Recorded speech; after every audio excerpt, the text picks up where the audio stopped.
for this live webinar.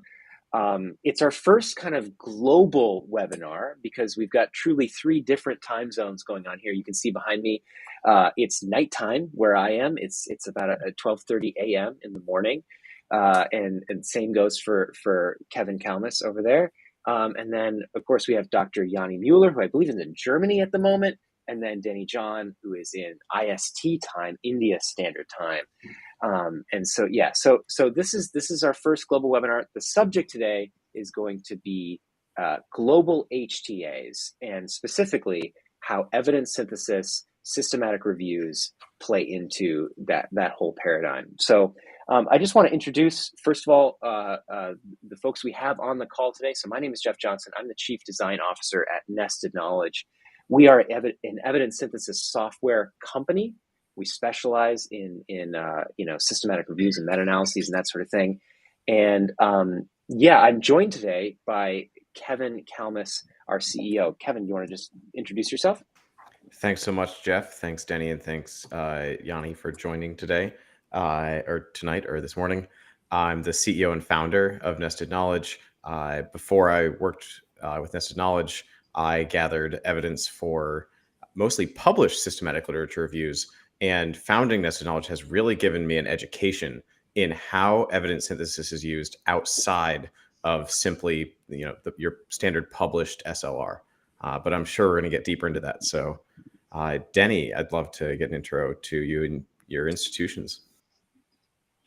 Yeah, thank you. I'm Denny John. I'm based in Kolkata, which is a metro city in the eastern part of India. I work as a research methodologist with the Center for Public Health Research. This is a research unit working on multiple projects such as tobacco control, tribal health. We also do a bit of HTA. And we are also the JBA Affiliate Center for Evidence Synthesis and Implementation for Indigenous Health. Thank you. Okay, and Jani, go ahead. Yes, thanks, Kevin. Thanks, Jeff, for having me here.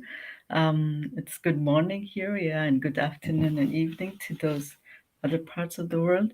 Yeah, my background is engineering, and then I do, as Jeff mentioned, health technology assessment of non-drug technologies, and affiliated as a lecturer at the University of Pretoria. So I spend my time between Germany and South Africa, and volunteer for many professional associations where globally where we need assessments not only to do manually, but also look at what are other ways of doing such assessments, because as we know there are every day there are explosive amounts of technologies coming into the market. So with that, I hand over to Jeff. Thank you. Explosive amounts of technologies, but also explosive amounts of literature, which we then have to sift through in intelligent ways, right? And make sure that we're doing so accurately and with all of the best practices in mind. So Kevin and I have been working on the Nested Knowledge platform, Kevin longer than I, for a while, and we do want to take a few moments before this call kicks off to demonstrate our platform and what it's capable of in terms of systematic reviews and just in generally, and then also systematic reviews for HTA submissions. So Kevin, do you want to just share your screen and walk us through just a broad overview of what Nested Knowledge is capable of? Absolutely. And I wanted to give a very brief introduction to who we are before I jumped into, and why we exist, before I jump into the technology. But just to share Nested Knowledge, we are an evidence synthesis platform trying to take on the problem of that explosive literature that Jeff just mentioned. By that, I mean that there is a constantly expanding set of literature that needs to be pulled into any health technology assessment, but also to answer any research question that might help you understand the medical performance of a therapy, or let's say potential safety effects, as well as efficacy. And the process of putting together these reviews is incredibly time intensive, excuse me, and it generally is just going to give you a static Excel sheet as an output. That was my experience in the published systematic review space. And as I've learned more about HTA, I've also learned about this global perspective where if you're working across continents, it's also going to be extremely difficult to work in the technologies of yesteryear to gather evidence. And so we took on that challenge and asked ourselves, what are the ways that you can actually make it feasible to bring all of the evidence on all interventions or comparators to those interventions for an entire disease state? And the only way that we thought that could work is with living systematic review. And so we built a platform that naturally enables that. It is AI enhanced, so it has some of those new technologies that are exploding onto the scene as well, where you can search, you can screen records, so you can take a large set of records and winnow them down to those that are relevant. You can tag them to reflect the content that underlying studies contain on your question. And then you can also complete meta-analysis. All of this lives in a platform that is available in the published side, usually alongside a journal publication, but no matter what, provides interactive drill down on the evidence on a certain question. And Jani, it's wonderful to hear that you work in the non-pharma area. And now I spend most of my life researching pharmacological interventions and their safety and efficacy effects and designing software for it. But in a past life, I researched stroke devices and even helped design several.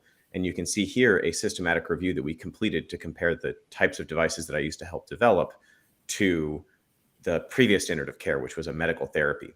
And very quickly, I can drill down on those therapies of interest. I can subdivide studies by what patient characteristics or patient groups they report.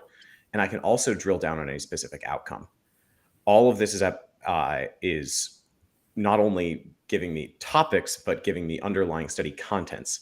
You can see here an AI highlighted abstract, but also once I've narrowed or winnowed down to those studies that are actually of interest to my research question, I can also examine their data as well as all of the concepts that they contained related to my question.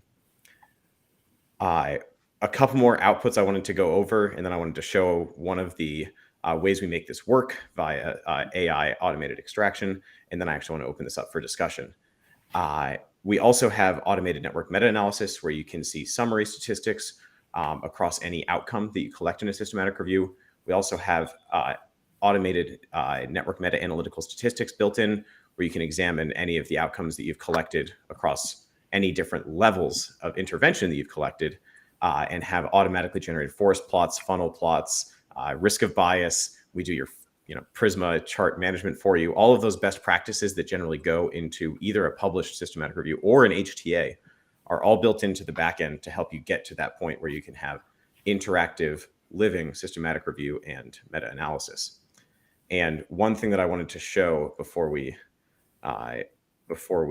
jump to the general discussion of SLR and evidence synthesis and HTA is one of our most recent AI integrations, where we've gone, I think, the largest blocker to getting evidence out of PDFs and into databases and into analytics and really into things that you can examine yourself is actually understanding the text in front of you. And recent advances in large language models have made it so that, and Jeff has actually been one of the LLM drivers at Nested Knowledge, so I'm sure he could tell you more about it, but all I know is that when I click on a piece of content that I care about from the underlying study, my PDF scrolls to the exact spot where that concept is mentioned. It names the exact excerpt that I should apply, and it calls out the tag that I configured. So it takes my study design and finds the concepts that I've built out in the underlying PDF, jumps me to where they're present, and allows me to pull this data into my systematic review. That can reduce my amount of reading quite literally by more than half. And I've been using this. I've basically been addicted to it since we launched it. So I just wanted to call out that one piece. We obviously have AI assisted search and screening, and we also have automated statistics to help you build out your review. But the piece that I think is the newest and most exciting among those explosive technologies is, in fact, that GPT-4 integration for extracting content directly from PDFs. So hopefully that gives you both the high level and the details on how are we actually gathering evidence and what tools do we have to help in that process. But with that, I'd love to open it up and say we are really, at our hearts, we are systematic literature review and evidence synthesis nerds. So we'd love to get into any of the topics that cover requirements for it, how use cases for it, or methods for it that we should be examining. So Jeff, back to you for first questions. Yeah, so and we can certainly delve into more about how our software works in the future. I should also mention too that we're working on we've got a team working on templates for this sort of thing. But one of the huge benefits of nested knowledge is that you are able to hierarchically organize concepts that you are interested in for your own extraction or for an AI to help you extract those details from the underlying literature. But structuring ontologies can be somewhat difficult, especially when your subject matter is complex. So so we've got some templates that we're working on. We've got an EUNETA template for I think at least one review type, and we've got more in the way. So check out those and look for those in the coming weeks and months. I also, before I jump over to Denny to talk a little bit more about his work, I also just want to answer a question that popped up in the chat. And I'm sorry if I mess up how to pronounce your name, but Dr. Majasini Moo is asking, is NK available for use by anyone globally? Yes, it is.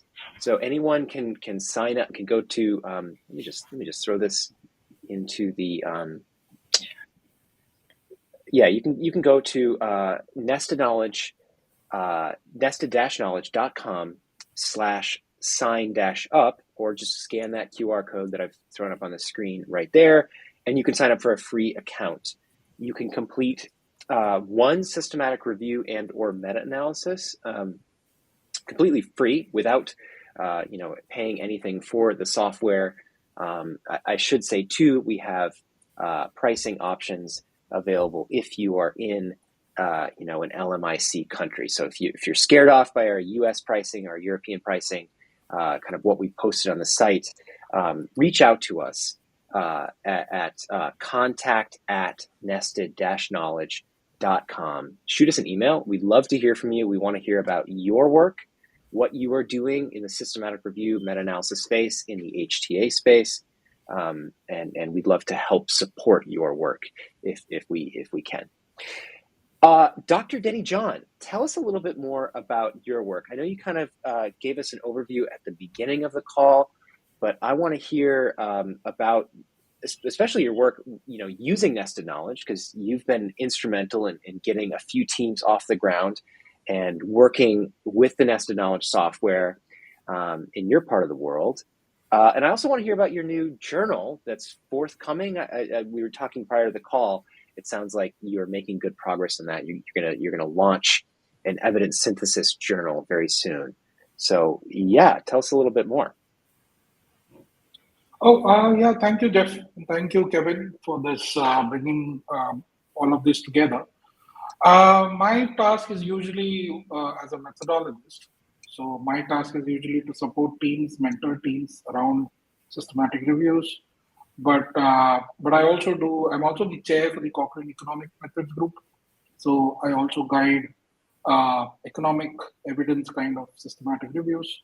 And also being an epidemiologist, I also tend to look at prevalence or any of those assessing risk or any of those type of reviews. My journey with systematic review started with Excel almost a decade back. And those who have done from that journey to now would realize that it's almost like probably because I'm from India, from a bullock cart to a Ferrari, probably. That's the journey that I can say in the last 10 years that we've gone. As a research methodologist, it's not just systematic reviews, but I also have to guide primary studies. And the journey of doing systematic reviews over the years also helps you to be a good researcher, because you tend to look at previously published studies and how the risk of bias has been done and the methods that have been followed. So you tend to become and guide other researchers. And I keep telling people that don't take tasks as screening, or, some people take it as a very mundane, but I think if you go through so many studies in a very short period of time, you also learn a lot. It's also a good opportunity for you to learn.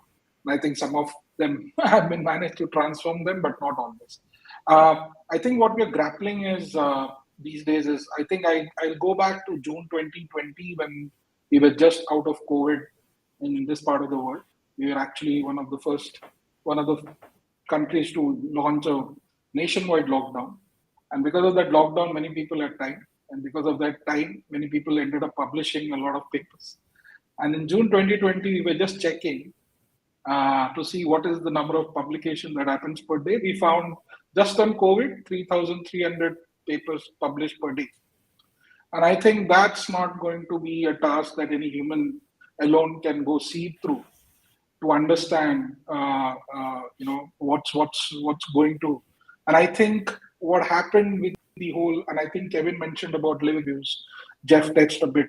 I think COVID made us realize that you can't wait for months, or probably in some cases not even weeks, to get some evidence. You need evidence today to make a decision tomorrow.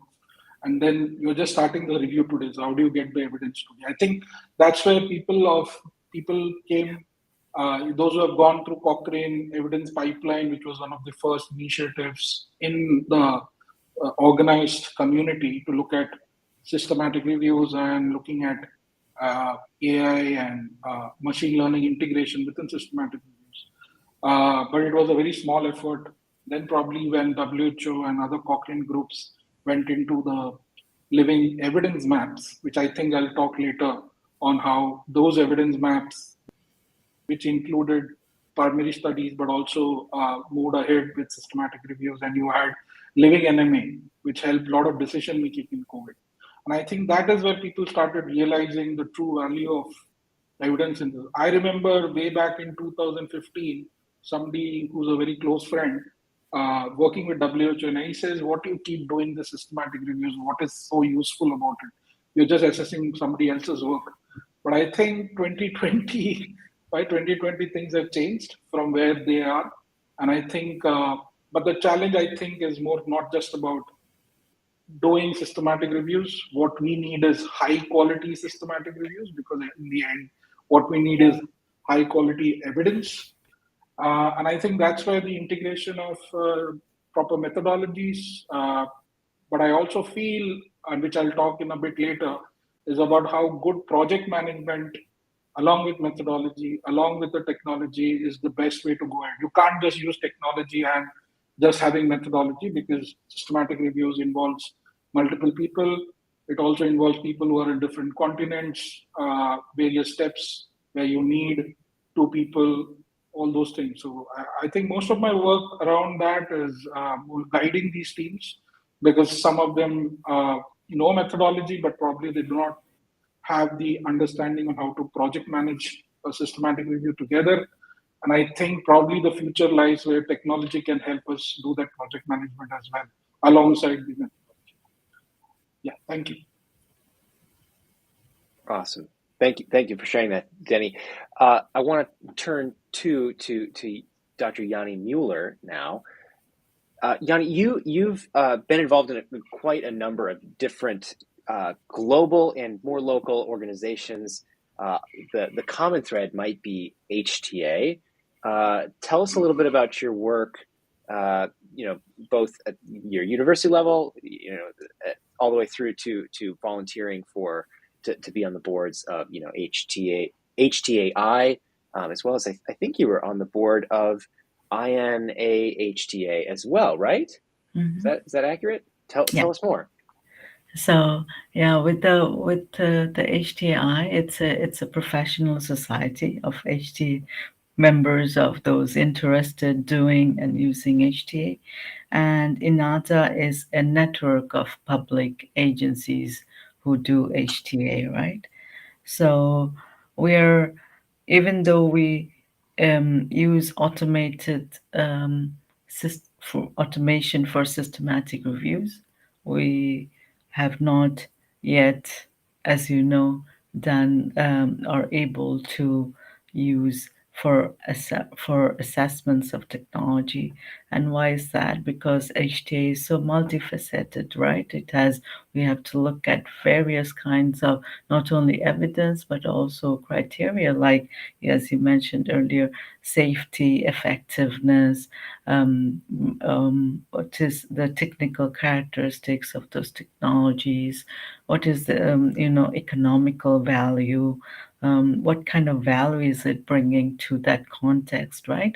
So you're taking the global evidence and bringing it to the local context, and when so it's we not only use systematic reviews, but we also use other kinds of evidence, and that's also a challenge for us. And also, I think we're hoping that that'll happen in the near future. So when Denny was talking about this many literature in a day coming up, so I'm sorry, I haven't even looked at how many literature on a specific topic, and especially because there are so many, because you're not only looking at systematic reviews but also observational data and sorry, No uh, worries. observational data and other kinds of information that we need to retrieve, right?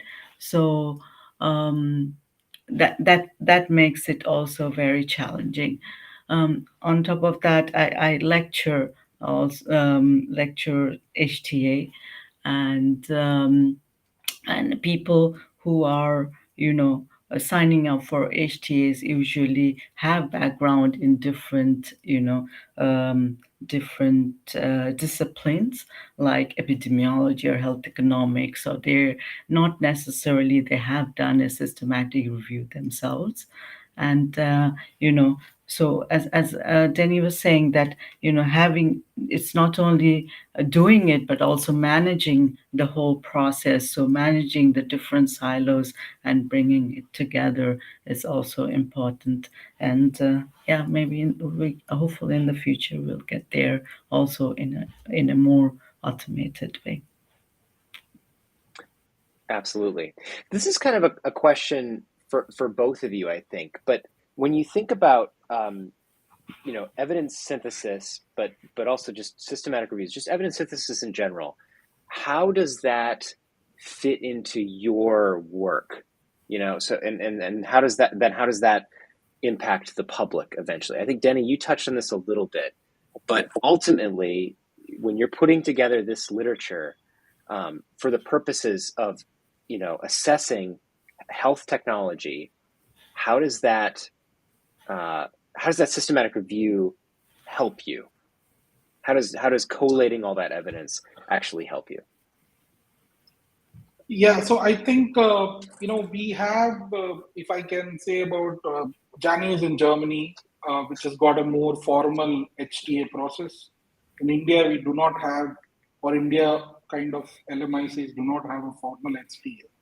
So the need for structured evidence such as a systematic review doesn't get into evidence policy making in the level at which we might see an IQWIG in Germany or a NICE in UK, or I think even US is not there because you do not have the US doesn't have a NICE equivalent. There are arguments about quali not being a particular favorable. I think people are trying to kill quali in US, while in the UK they're trying to keep it alive with newer methods. So I think what we it's for India, for example, since I belong to this part of the world, it's more about bringing evidence for publications and academic requirements. However, the drawback is that the Medical Council of India doesn't accept systematic review as original research. So that's another full paradigm, because they feel that, no, you're doing research on somebody else's work, so how does it contribute to original? But you also have another body called the Dental Council of India, which allows systematic reviews. So I think we are in a dichotomy of sorts as far as India is concerned. Uh, Most people venture into systematic reviews as an academic task rather than actually contributing, but the scenario is changing. We have the Health Technology Assessment India being formed, and for the last few years, there are some resource centers which have received support from the government. But these are just smaller initiatives. Health is a state subject, so it's left to the states whether they want to use the central evidence that comes out of Delhi, the capital of the country, and can be used. So I think we are grappling right now with a lack of understanding of what systematic review truly is. Is it research at one hand? We're also grappling with capacity because there's no formal course in India that teaches you evidence synthesis or HTA. There's just one course that started this year. So you also have an issue of supply of people who can teach evidence synthesis or HTA.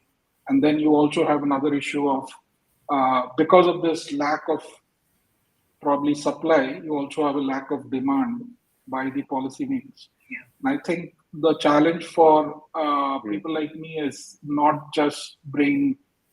So since morning, I've been asked by two researchers to comment on their protocols or their reviews because they just want somebody from a methodology background. And these are people who have invested time to develop a protocol. So I think we are far away from a very formal way in which probably Germany or UK or Sweden or any of those countries are. But I think we have started to go there in a small direction. And I think one of the challenges that I notice is also it's humongous, bringing a lot of things together. Uh, the understanding that there are softwares which can help you could be a factor which can change the way that we generate evidence in this part of the world. Yeah, thank you. Absolutely. Well, yeah, Denny, it's interesting to hear you say that, and I think you are right. At least from the U.S. perspective, we do not have a formal HTA body that governs how those things are approved or priced. We have the FDA, but that's not an HTA body, right? So yeah, very interesting stuff. We do not have that system either. But Dr. Mueller, you operate in a context where there is a very robust HTA process. Tell us a little bit more about what that process looks like and how evidence synthesis fits into that process. Yeah, even though I live in this country, but my work is actually more for the developing countries.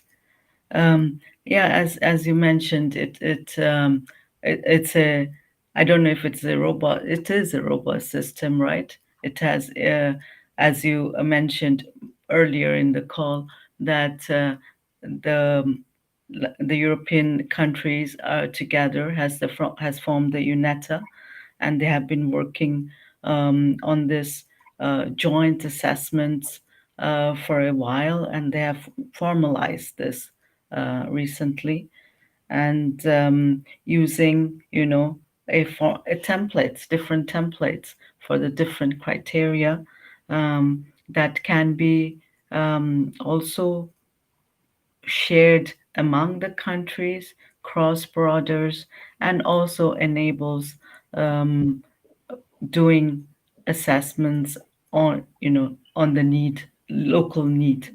So there are both. It's open to both, and when you take the UNETA template, and it's not only doing the assessments in a structured manner, but also the reporting of the technology assessments, right? It's in an uniform manner, which helps then when you the when the content aligns with the content that you are have been asked to do for by the policymakers, then for countries like ours where there may not be health technology assessment bodies or initiatives, or in the being just initializing at the moment, then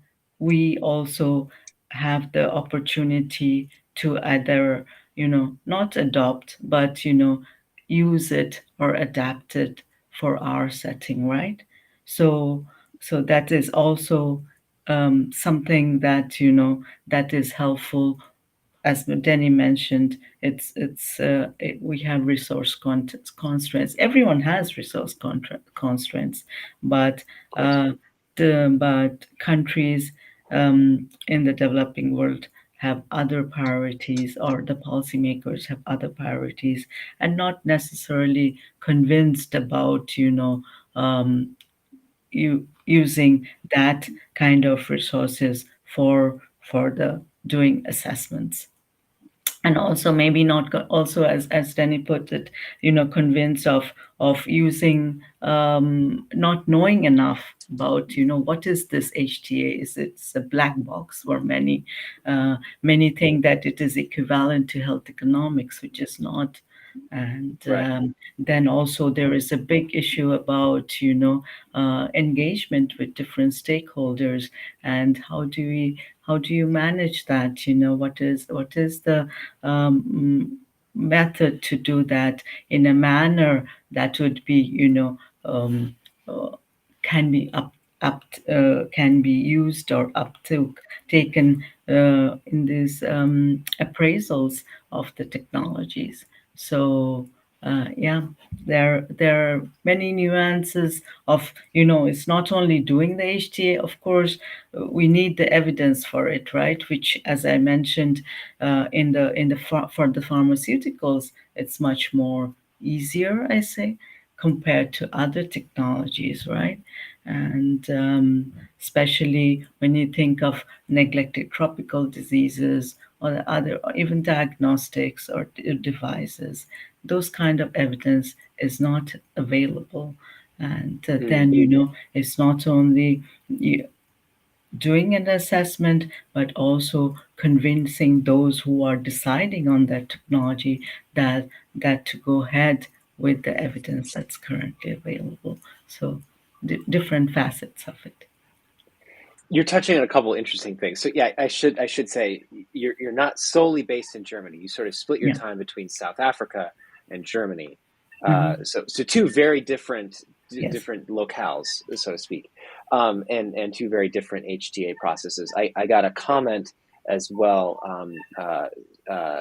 I am from South Africa, but not working for the HTA body because HTA setup in South Africa is quite recent, and some guidelines are still in development. So yeah, so that makes sense.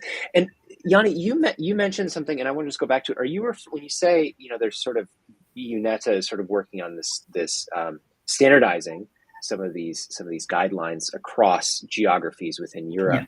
You're referring to like the joint clinical assessment Yes. framework that they've put forth recently, which I believe is set to go into effect for some therapies, not all, in a number, a couple of years, maybe 2025, I think is set to start to take effect and that sort of thing. So that obviously gives some people some trepidation because some people have really robust processes, some people have really, and then another country has also a robust process, but they're not the same, right? And so you have to go, okay, what are we going to do with that difference?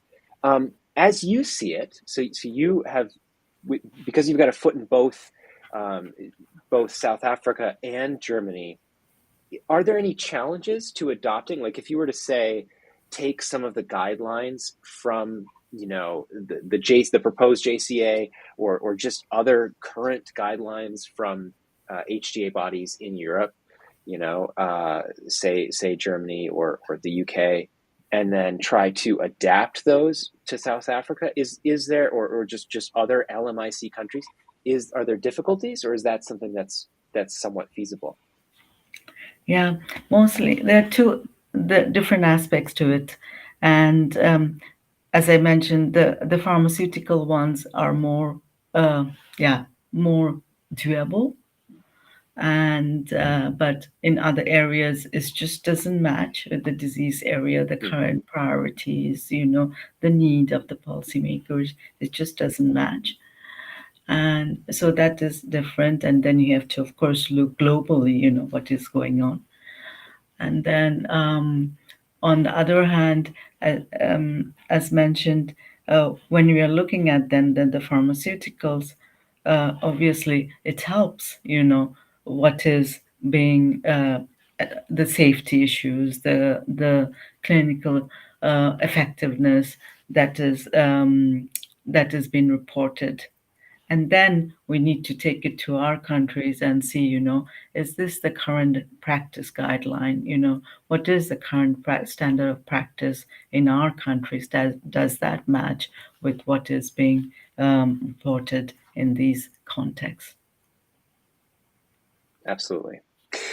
Denny, question for you. When we're talking about, so I know you do some HTA, you also just do you work with teams who are doing other forms of evidence synthesis. Talk to me a little bit about what your process looks like, just at a very high level. What data do you typically gather? That sort of thing.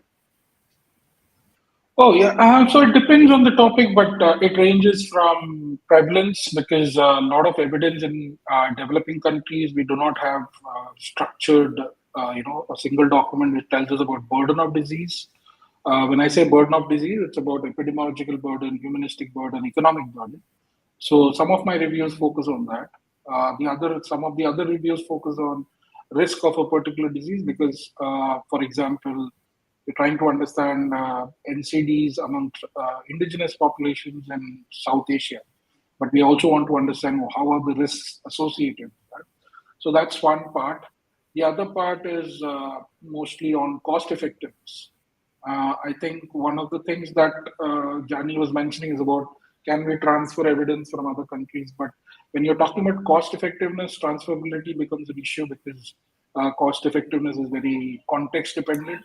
So what is cost effective in South Africa might not be cost effective in India, and vice versa is also holding true.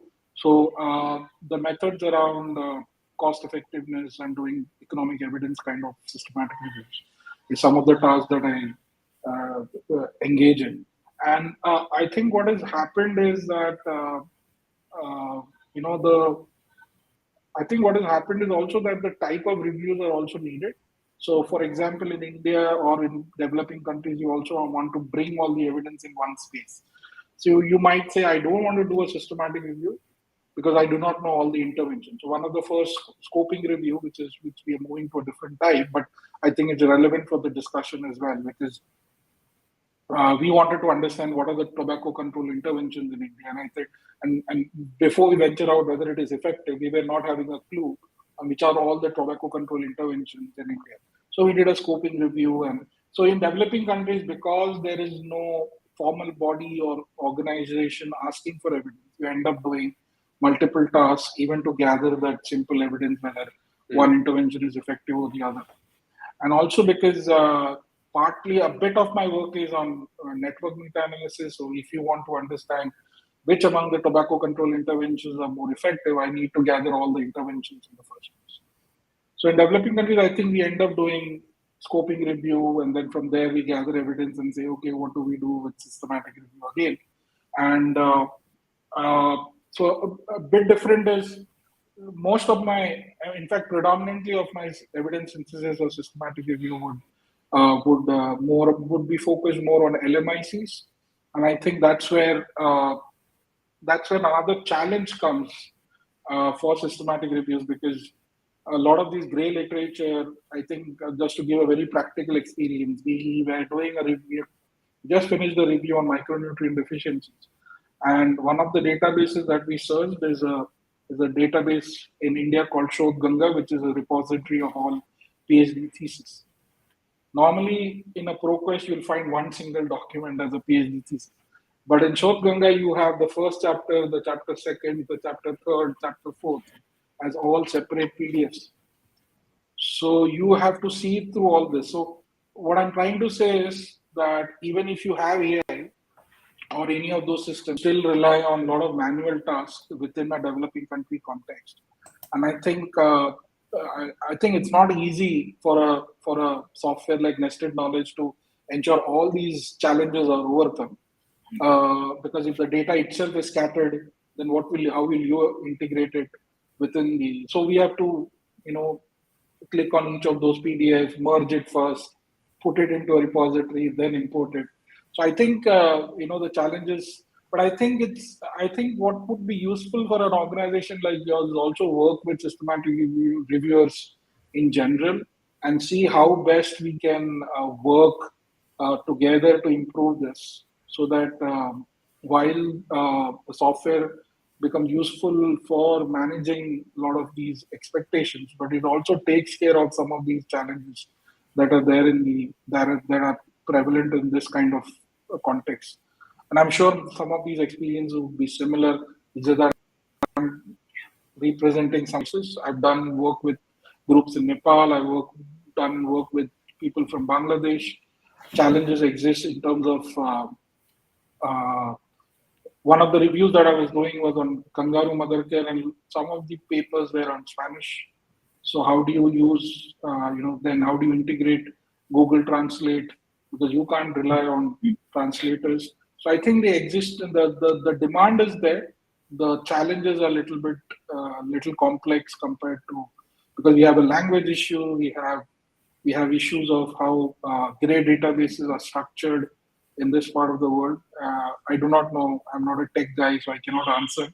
But I'd love to hear how you guys have, probably encounter and figure things out. So that's a daily basis of my work. That's what I said, that some of my time is spent on managing projects rather than doing the review itself, and that's essentially to think what should be done today so that we can also deliver things tomorrow, or probably a week down the line. So, yeah, thank you. Yes, it's a really interesting point, Denny. We've been working on just making sure that we are as source agnostic as possible, and that's somewhat of when we first started. It was literally just you could import a search, you could import an automatic search from PubMed. Was basically the options for getting literature into the platform, and we've since added a lot of different features to allow you to get new sources into the platform. Though the language problem is still something we haven't solved yet and haven't tackled, mostly because it's just very challenging. But yeah, I want to turn to you now, Kevin. Let's talk a little bit about data element harmonization and just harmonization in general. How can we kind of, because there's a chicken and egg problem, right? I mean, that's basically what Denny's describing. There's this issue where you don't know, what your endpoints are going to be. You don't know like what you're really looking for. So you have to do a whole scoping review, not a whole systematic review, but a whole scoping review just to figure out what the right question to ask is. So I know you've got some experience with that. So talk a little bit about that. Absolutely. And I think we have to talk about this in multiple ways too. We have to talk about harmonizing, as Denny's saying, the data sources. So it's not just the methods, which is what I tend to focus on. I focus on harmonizing how we actually do that review. And you do too, Jeff. We're constantly trying to say, what are the best practices that we can put into action on the screening step? I think that part is more straightforward in its ideas, but it's extremely difficult to get everyone to align on that. You could say there are 13 different ways of doing something, and you say, let's introduce a universal standard. And of course, you invent the 14th. So I think that's where you have to be careful and try to look to what others have done. And UNETA actually did it this way.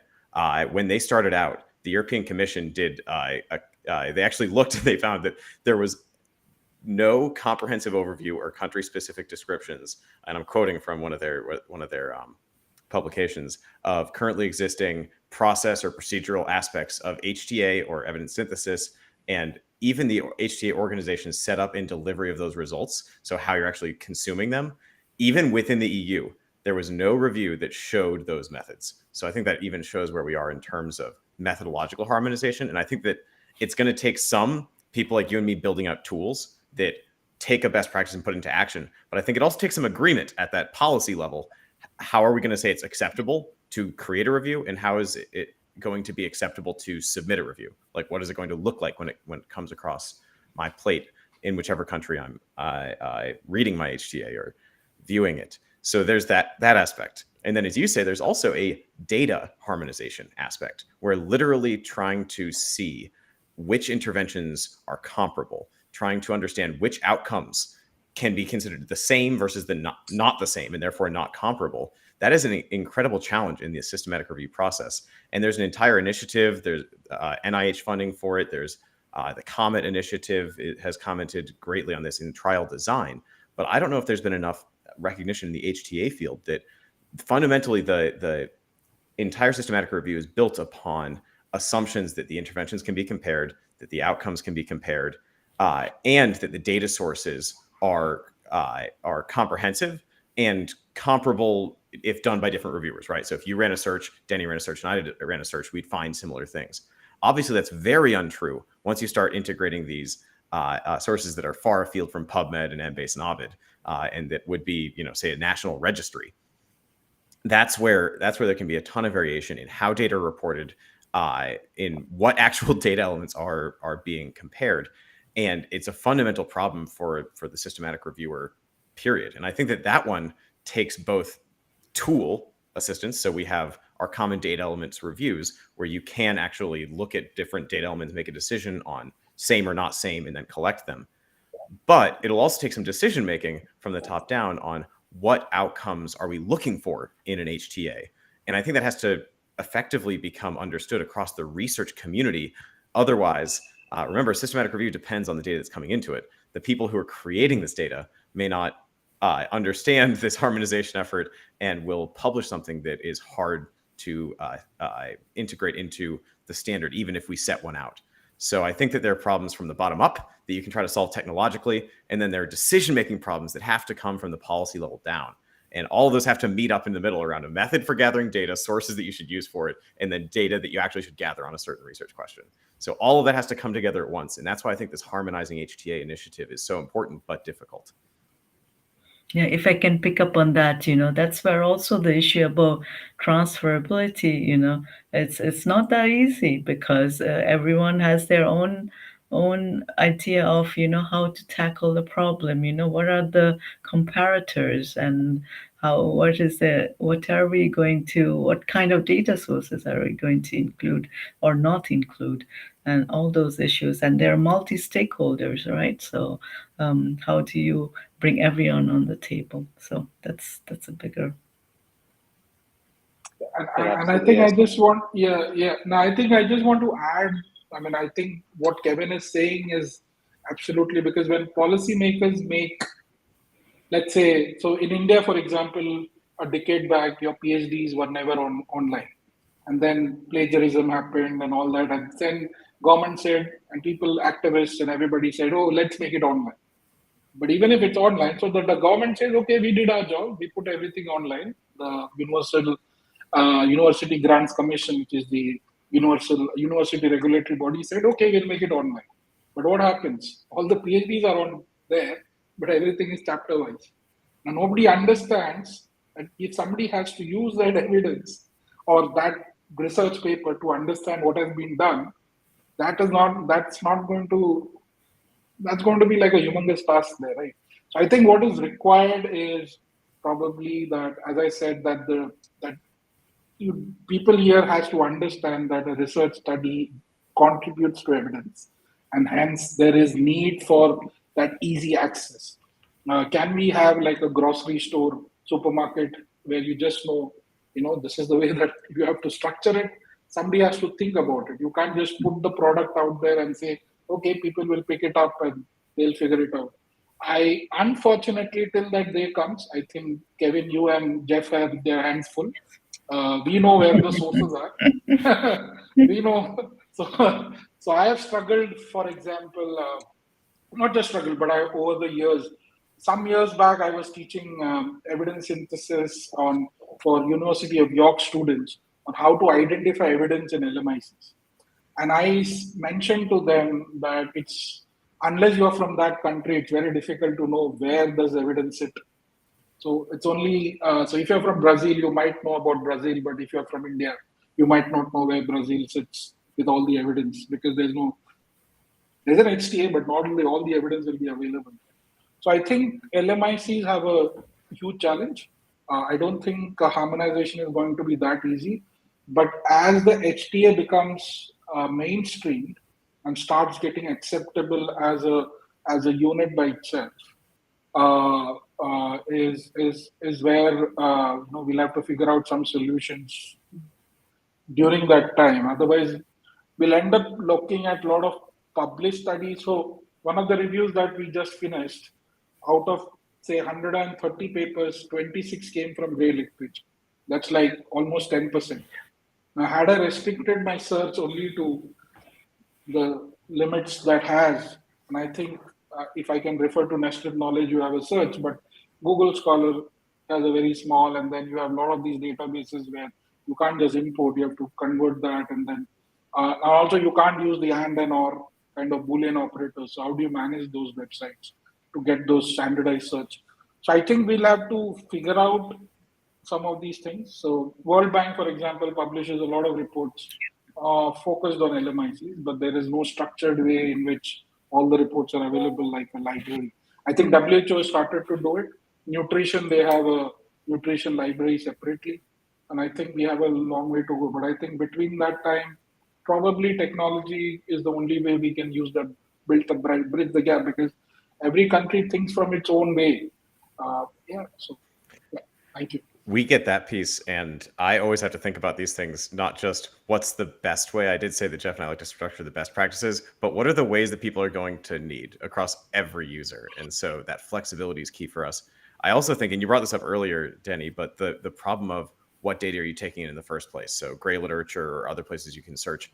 To me, that's the infinite problem. There's the finite problem in a systematic review of dealing with the evidence once you've got your set of studies. But it's almost like the original set of evidence is the key difficulty. And so when I think about this, like we think about translation, I've had that request. We think about better ways to pull data from articles. But I do think that's that upstream problem that we're definitely just looking to become more and more source agnostic, as Jeff says. We kind of want the help, and I know that this sounds like we're drilling way too far down on one piece of publications, but metadata standardization would also be very helpful to us. If libraries would be better at, or anywhere where you have data, if you would just be able to make that available in a way that it would be interpretable to something like nested knowledge. We barely need anything, like a DOI with to a PDF, and then all of a sudden we're golden. We can extract every bit of information we want. But I do think that there has to be some meeting in the middle too about people who have health data that might be useful for these decisions, and then people like us who are trying to be as agnostic as we can. But that means taking on the infinite problem of anything that comes to our door, we want to be able to let in. So that actually is one thing that tech is the only way to take on, I think, unless we find some other way to get data from someone else's database into our visuals. But I do think there's also the problem of coming up with your HTA methods as in LMIC countries. There, I think that we did something creative that was less tech and more just good project management. And good project management gets you so much. I say this all the time, like we can build an AI in, but the way you're going to really save time is by organizing things extremely well. And so allowing people to create templates for how they gather data for themselves and how they would want data gathered is built into the platform. The ability to communicate about that and pull from existing projects, turn them into templates, and then of course basically continue improving the standard template that you'd use. That is built in as well. So we've thought a lot about how do we help someone like an LMIC looking to say, hey, here are the questions you need to answer in your systematic literature review portion of an HTA. That they could build that nested knowledge, make it available, and then it would be out there. And that's another thing we just want to enable, is for people to build out what good research should look like and use that as an example or use that as a standard template for people who are trying to do these sorts of reviews. And especially that's reasonable to policymakers doing this and information right now, right? how do we feed into that, and having those structured, systematic way of doing it, especially because we are trying to access great literature and be numerous, and that is would be very helpful. Yes. Sorry, Danny, go ahead. No, I was also I was just trying to say that, and I think we are focusing on evidence synthesis and HTA. And so when you look at HTA, you can't just rely on clinical effectiveness, which predominantly uses randomized controlled trial.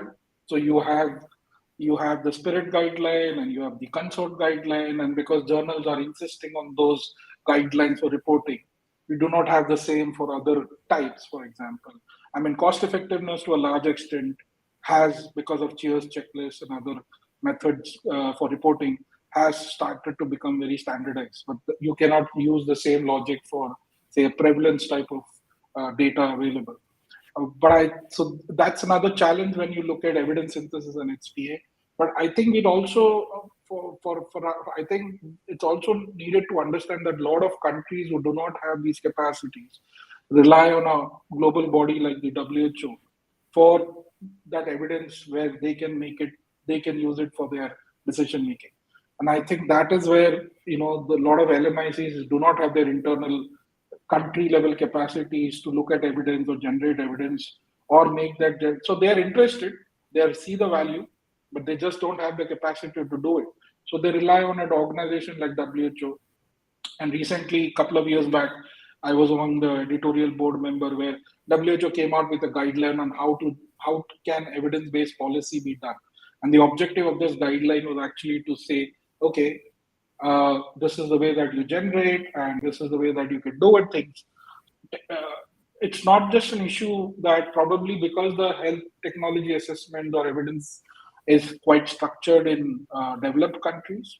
A lot of developing countries, especially in South America and Africa, depend on WHO for the evidence that they use for their policy decision making. And I think that is where people at that part of the world should also be realizing the fact that you need to go beyond the conventional academic databases or look at all these individual sources. I think some of the institutions like 3IE and others are trying to do, like the Global Burden of Disease movement in IHME. Many of them started to go to crowdsourcing. So they actually sent out a mailer and say, okay, we are doing this review or we are doing this large review. If you find some studies, in fact, I did something similar when I was doing my kangaroo mother care cost effectiveness some years back. I sent around 55 emails to people who had co-authored papers on cost effectiveness or probably doing kangaroo mother care, because kangaroo mother care as an intervention originated in South America, and some of the papers were very old and written in Spanish language. But we felt that we sitting in India will not be capable of gathering all the evidence. So from the individual papers and contact through pediatricians, we identified some 55 researchers, send them emails, of which 33 responded, of which we got around 7 to 8 papers. Unfortunately, none of them could be included based on the inclusion criteria. So I think we have to, and I think that's where the project management component comes, that how do we look beyond the conventional search? How do we reach out to expert group members or people who have done research on that topic and probably they know better? So I think we'll have to, technology is not the solution for it. And I think that's where project management comes into picture. But in HTA, I think because of this complexity of evidence that is required, I think softwares will have to be enabled to do that. Probably I want to hear how nested knowledge is trying to grapple that various types of evidence that is required, because in HTA you require economic evidence and prevalence evidence and evidence on risk, and forest plots are not going to be the same because the meta-analysis methods are going to be different. You might not end up doing effectiveness till you know about all the other factors. Thank you. Absolutely. And that, I think we might have to end it right there, folks. I mean, this is With an a open great question. hour. Yes, yes, yeah. I think that might be it. Because but we will continue to have conversations like these. I want to thank both Dr. Jani Mueller and Dr. Denny John for joining us. This has been a great conversation. Thank you both. Thank you for having us. Thank you. Thank you for having us. Bye. Yeah, and I just want to Absolutely. also say, if you are out there and you are using Nested Knowledge, I got to shamelessly plug this because I'm the design guy over here. So if you have a problem with our software, give us feedback.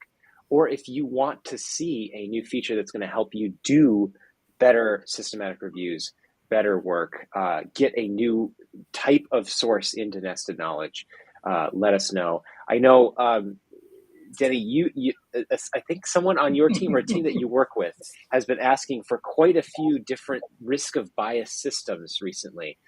So we've had to collate all those and decide, okay, what's the order here?